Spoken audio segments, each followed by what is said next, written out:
Bom dia, minha gente, um abraço a todos. Vamos lá falar sobre o jogo do Bahia aí. Bahia ganhou mais uma no estádio da Fonte Nova, praticamente imbatível. O Bahia jogando no seu mando de campo, tem a melhor performance na primeira divisão do Campeonato Brasileiro, melhor mandante, né?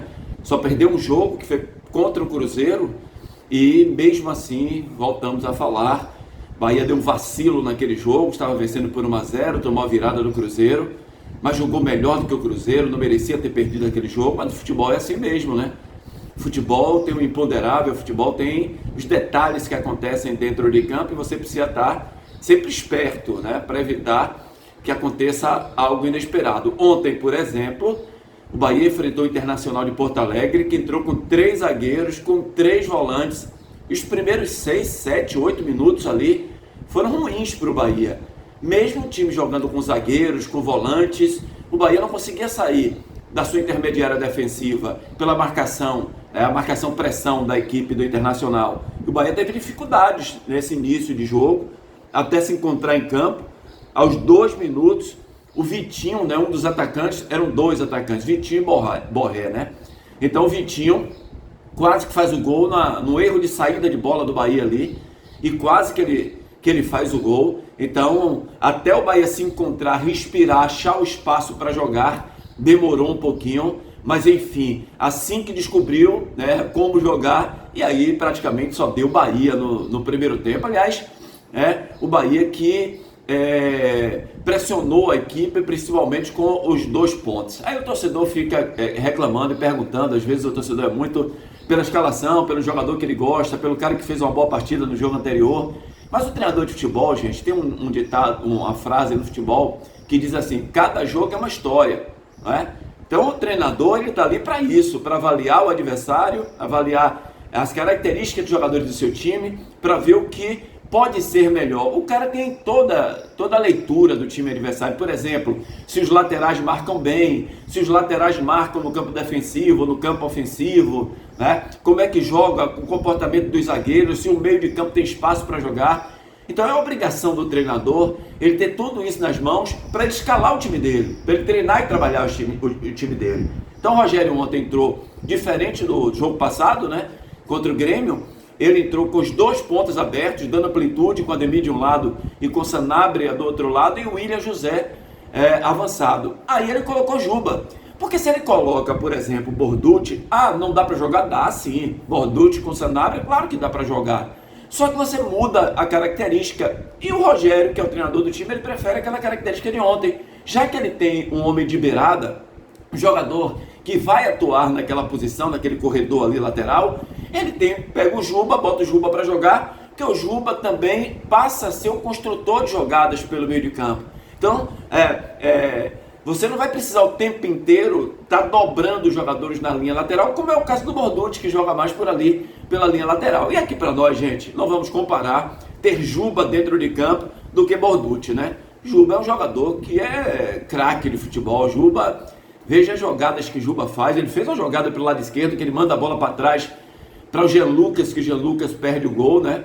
Então, assim, tanto com o Sanabria, que já deu uma melhorada ontem, daqueles últimos 2 jogos que ele fez, e o Ademir, que realmente foi a estrela do Bahia ontem, jogando pelo lado direito, né? O Bernabé ficou louco com o Ademir jogando ali nas costas dele do tempo todo. Já visto, o pênalti saiu por ali, quando o Ademir faz uma jogada aguda, né? Vertical, vai para cima dele, ele empurra dentro da área o Ademir, e o pênalti foi marcado.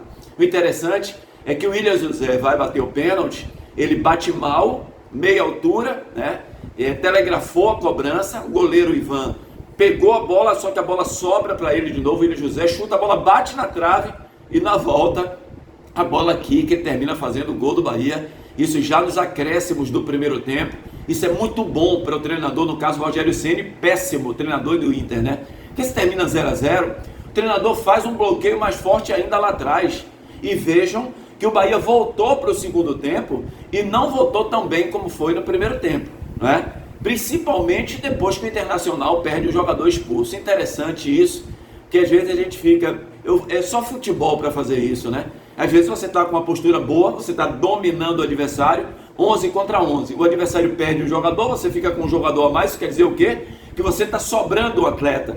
Então, qual era do Bahia com um jogador a mais? Marcar pressão. né? Do tipo, para não deixar o time do Internacional sair, porque você tem um jogador para cada um e você tem um sobrando ainda ali. Não foi isso que aconteceu.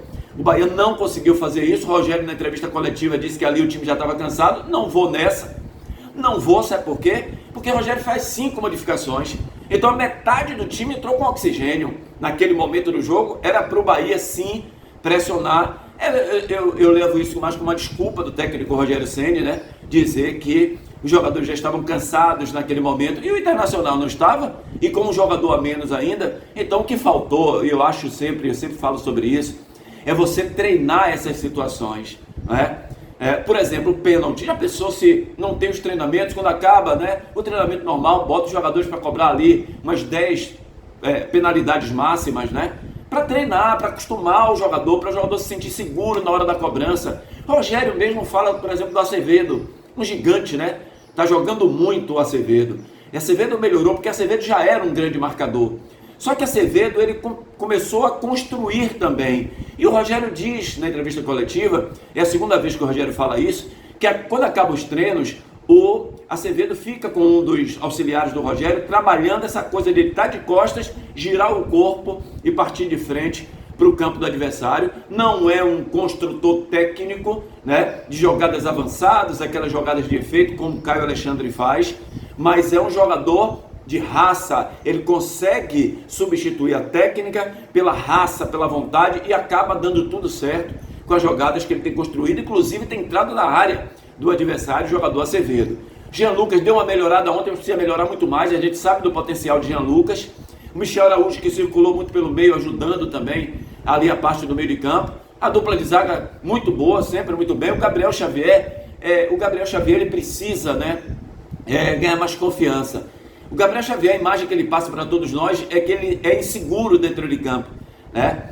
A bola chega dele e já fica agoniado, nervoso, tem que ter mais calma, né? Tá com a mania de atrasar muito a bola para o goleiro Ronaldo, e uma dessa pode complicar. Ronaldo muito bem, né? Fez 2 belas defesas no jogo, vale destacar isso. E na hora da saída com o pé, ele tem feito o papel de líbero, e quando você sai com o pé, tem saído muito bem também, não é? Então, assim, foi um time do Bahia que foi muito superior à equipe do Internacional de Porto Alegre, como tem sido contra os adversários na Fonte Nova.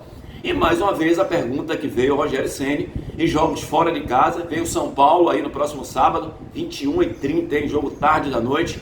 O que é que o Bahia vai apresentar contra um time instável, né, do São Paulo? O São Paulo joga uma partida mais ou menos, outra partida ruim, outra ruim, aí outra joga um pouco melhor, e o Bahia tem, já que o Bahia hoje é o 5º colocado, ultrapassou o Botafogo. Esse jogo de ontem do Bahia contra o Inter foi um jogo atrasado da 14ª rodada, se não me engano, e o Bahia precisa chegar lá no Morumbi e mostrar o porquê é o 5º colocado, né? E chegar a igualar com o Mirassol, torcer para que o Mirassol perca seu jogo, para que ele empate ali, e quem sabe o Bahia, de uma vez por todas, entrar entre os 4 melhores colocados, que tem condição para isso.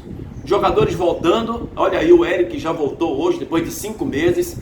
Então, a cada jogador que volta, o Bahia ganha mais oportunidade, porque o banco de reservas, quando o Rogério olha, hoje ele tem mais opções. Vejam a zaga, por exemplo, que um dia desse não tinha zagueiro para botar. Hoje o Rogério já tem outros jogadores, né? O David Duarte no jogo ontem, aí você teria Gabriel Xavier, Canu, são esses jogadores todos no banco de reservas que o Bahia tem, esperando que os outros se recuperem. O Pulga, por exemplo, que faz falta, claro que o Pulga faz falta, mas foi, gente, mais uma vitória brilhante do Bahia, mesmo sendo 1-0.